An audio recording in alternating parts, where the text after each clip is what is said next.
در کاخ فرهنگی شهری کانی بادام دوره شهری آزمونی فروغ صبحی دانایی کتاب است برگزار گردید.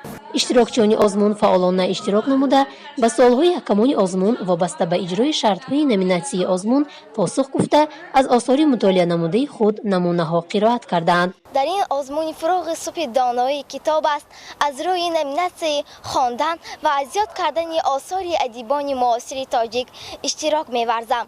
اولا منتداری خود را به پیشوای معظم ملت اظهار می‌نمایم، چون که محض با تشکیل دهی آزمون فروغ صبح دانایی کتاب است من با عالم گوناگون کتاب‌ها و با شعرهای دلپسندی شاعران آشنا گشتم.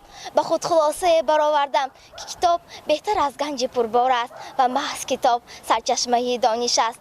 من در این آزمون زیاده از 2000 مصرع شعر یعنی 1000 بیت شعرها را ازبر کردم.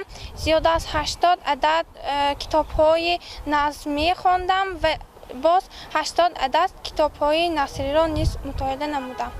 رفت و روش آزمون مذکور ثابت نمود که خوانندگان و عموما داوطلبان همه اشتراکچیان از جمله خوانندگان مؤسسات تعلیمی، دانشجویان و کارمندان کسب و کار گوناگون بار دیگر ثابت نمود که امسال همه اشتراکچیان نسبت به سال قبل با تیاری جدی پخته‌تر و با آمادگی همه‌جانبه حاضر شدند.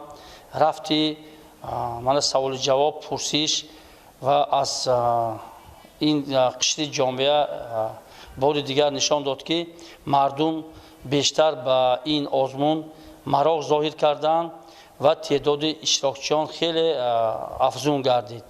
شماره زیادی اشتراکچیان و آمادگی همه‌جانبه آنها به آزمون دلیل محبوبیت خاصه پیدا کردن آزمونی مذکور بود. در شهر کانی بادام بهترین اشتراکچیان از دوره شهری آزمون به دوره ولایتی راه خط گرفتند.